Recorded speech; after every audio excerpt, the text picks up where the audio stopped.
नमस्कार बच्चों, आज का विषय है पादप जैव प्रौद्योगिकी।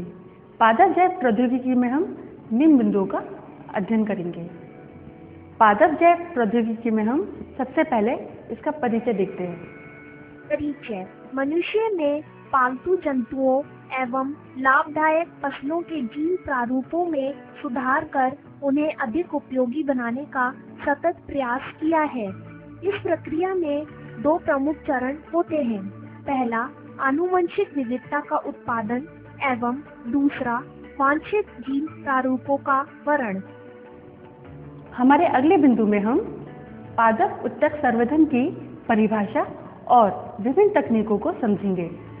पादप उत्तक संवर्धन तकनीक एवं प्रकार: पादप कोशिकाओं, उत्तकों एवं अंगों को उचित माध्यम जैसे किसी पात्र या परखनली में संवर्धित करने को पादप उत्तक संवर्धन कहते हैं। वह पादप उत्तक या अंग जिसे उसके मूल स्थान से अलग करके पात्र में संवर्धित किया जाता है, कार्तोतक कहते हैं। उत्तक संवर्धन निम्न प्रकार का होता है: क, पादप संवर्धन, नवोदित का संवर्धन। ख, भ्रूण संवर्धन, विलग किए गए भ्रूण का संवर्धन। ग, अंग संवर्धन, विलग अंगों जैसे मूलाग्र, प्रहो अंगों, पुष्पों आदि का संवर्धन। ग, उत्तक संवर्धन, कोशिकाओं या उत्तकों से तैयार संवर्धन। ड, जीव द्रव्यक संवर्धन, विलग किए जीव द्रव्यकों का संवर्धन। संवर्धन के लिए उपयोग में किए जाने वाले कर्तोतकों, संवर्धन पात्रों, पोष पदार्थों एवं उपकरणों आदि को सूक्ष्म जीवों से रहित रखना अनिवार्य होता है। पोष पदार्थ में वे सभी पोषक होने चाहिए जो कार्तोतक की वृद्धि एवं परिवर्धन के लिए जरूरी है। इन पोष पदार्थों में अकार्बनिक लवण, विटामिन, सुक्रोज एवं वांछित वृद्धि नियामक होते हैं।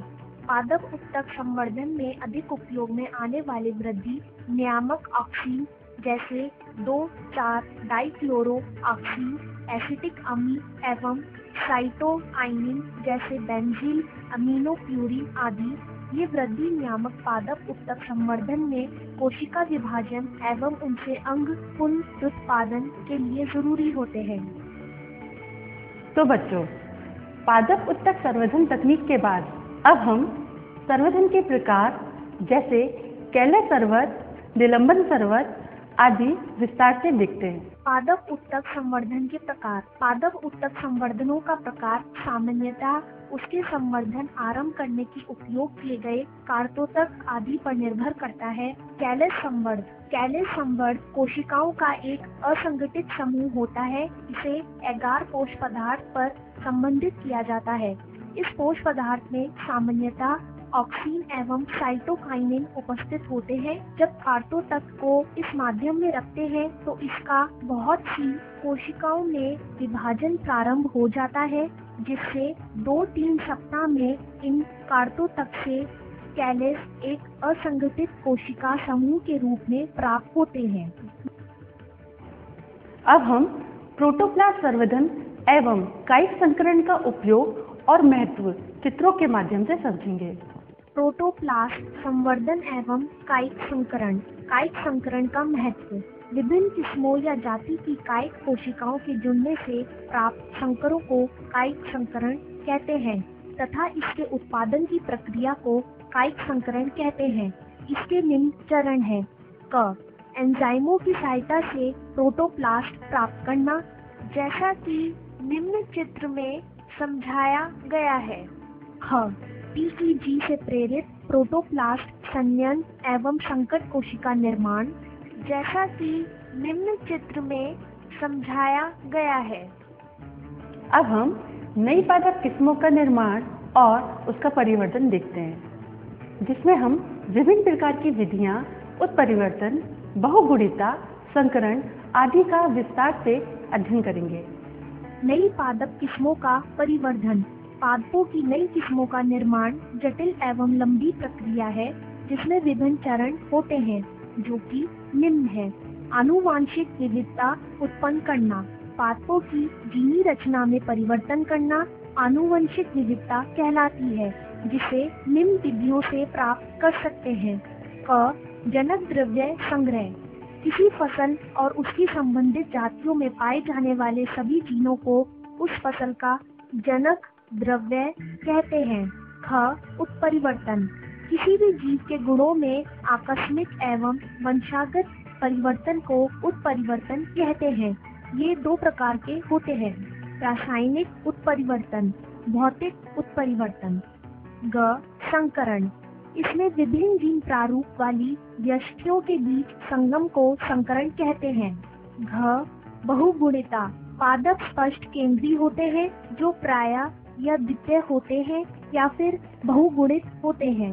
ड जीन प्रौद्योगिकी, च प्रोटोप्लास्ट संलयन, उत्परिवर्तन, जीन प्रौद्योगिकी, बहुगुणिता, संकरण, जनन द्रव्य संग्रहण, प्रोटोप्लास्ट संलयन आदि मिलकर पादप में जीन विभिन्नता का निर्माण करती है। चयन, मूल्यांकन, उन्नत बीज का गुणन, उन्नत बीज का वितरण। बच्चों, हमारे आखिरी बिंदु पादप की नई किस्मों के निर्माण और उसके विभिन्न चरणों को हम देखेंगे। पादप नई किस्म निर्माण के विभिन्न चरण।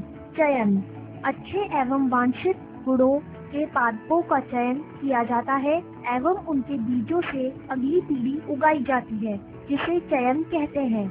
मूल्यांकन, नई विकसित पादप समष्टियों एवं संकरों की गुणवत्ता, रोग एवं कीट रोधता का विस्तृत मूल्यांकन किया जाता है। उन्नत बीज का गुणन, बीज का तात्पर्य पौधे के उस अंग से है जिसका उपयोग फसल उगाने के लिए किया जाता है तथा नई बीजों की संख्या में वृद्धि करना ही उन्नत बीजों का गुणन कहलाता है।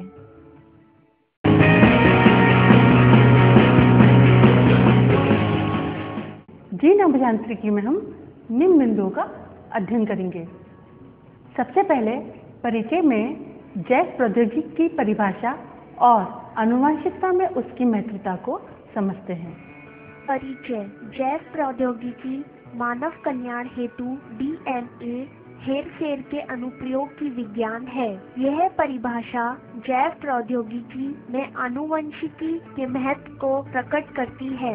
इस तकनीक के माध्यम से किसी जीव के आनुवंशिक पदार्थ डीएनए में किसी अन्य स्रोत से प्राप्त जीन या जीन समूह का समाकलन किया जाता है। प्रत्येक जीव के जीवन का आधार उसका आनुवंशिक पदार्थ होता है। हमारे अगले बिंदु तकनीकी में पुनः संयोजी डीएनए को देखेंगे तथा उसके महत्वपूर्ण उत्पाद और उसके अनुप्रयोगों को देखेंगे।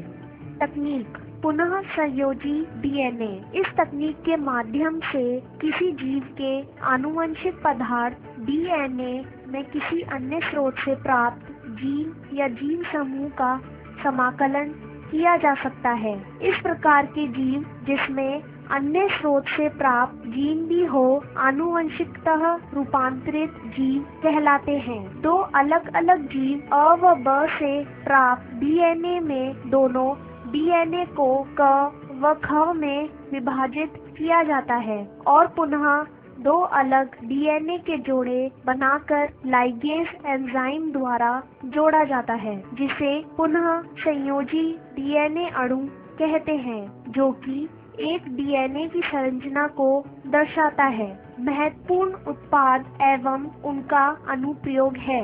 बौने मनुष्यों में अपूर्ण संश्लेषित वृद्धि, प्रतिरक्षा तंत्र की सक्रियता में वृद्धि आदि महत्वपूर्ण अनुप्रयोग है। जीवाणु से इंसुलिन उत्पादन, मधुमेह के उपचार के लिए रोगी को बाहर से इंसुलिन दी जाती है। इंसुलिन पशु व सूअर के अग्नाशय से प्राप्त की जाती है। वर्तमान में मानव इंसुलिन ई कोली जीवाणु से प्राप्त की जाती है। ई कोली से प्राप्त इंसुलिन को ह्यूमुलिन कहा जाता है। आइए अब हम ट्रांसजेनिक जीव या पारजीवी जीव का परिचय पढ़ते हैं। ट्रांसजेनिक जीव या पराजीवी जीव। परिचय, ट्रांसजेनिक जीव में अन्य जाति के जीन प्रतिस्थापित कर दिए जाते हैं। इन जीनों का जीव के अन्य जीवों के साथ एक पीढ़ी से दूसरी पीढ़ी में स्थानांतरण होता है। इस प्रकार ट्रांसजेनिक में हम जनन रेखा में परिवर्तन कर देते हैं। ट्रांसजेनिक पादप या पराजीनी पादप एवं उसका महत्व। जब किसी पादप में अन्य जाति के पादप के जीन को स्थानांतरित कर दिया जाए तो इस प्रक्रिया से बने संकर को, जिसमें स्थानांतरित किए गए जीन के सभी गुण उपस्थित हो, उसे ट्रांसजेनिक जीन कहा जाता है। इस प्रयोग के माध्यम से उत्तम गुणों युक्त पादप निर्मित किए जाते हैं। इस प्रकार के पादप मुख्यतः भोज्य पदार्थों की आवश्यकता की पूर्ति, फसल सुधार, प्रतिरोधक पादपों के विकास आदि के लिए किए जाते हैं। ट्रांसजेनिक जंतु में किसी अन्य जाति या स्रोत का जीन प्रतिस्थापित कर दिया जाता है। इस हेतु जंतु के भ्रूण में अन्य स्रोत का जीन प्रतिस्थापित करा दिया जाता है। इसका उपयोग मुख्यतः आर्थिक रूप से लाभदायक जंतुओं के विकास के लिए किया जाता है। हमारा आखिरी बिंदु है जीन उपचार की अवधारणा। इसमें हम विभिन्न प्रक्रिया जैसे जीएमओ, बीटी पाइप आदि का अध्ययन करेंगे। जीन उपचार की अवधारणा। जीन उपचार में मुख्यतः विकार युक्त जीन प्रतिस्थापन, विकृति, निवारण, सामान्य क्रियाशील जीन के स्थानांतरण एवं विकृत जीन की क्रिया में संदमन आदि प्रक्रियाएं सम्मिलित हैं। पहला, जीएमओ। इस प्रकार के जीन जिनमें अन्य स्रोत से प्राप्त जीन भी हो, आनुवंशिकतः रूपांतरित जीन या जीएमओ कहलाते हैं। दूसरा, बीटी पादप। इस प्रकार के पादप स्वयं कीटनाशी विष का संश्लेषण करने में सक्षम होते हैं। इस ट्रांसजेनिक पादपों के विकास के लिए एक जीवाणु बैसिलस यूरिजेंसिस विष का संश्लेषण करते हैं, जो कैटरपिलर को नष्ट करते हैं। तीसरा, हीमोफीलिया। इस प्रकार की बीमारी का उपचार सामान्य विधियों से नहीं हो पाता है। हीमोफीलिया एक जीनी व्याधि है जिसमें रक्त का स्राव जमाने वाले कुछ कारक दूसरा, 8वां व 9वां आदि का अभाव होता है। इस कारण चोट लगने पर रक्तस्राव रुक नहीं पाता है एवं व्यक्ति की मृत्यु भी हो सकती है। जीन उपचार के माध्यम से कारक 8वां एवं कारक 9वां के लिए उत्तरदायी जीन रोगी की कोशिकाओं में स्थानांतरित कर पाना संभव है।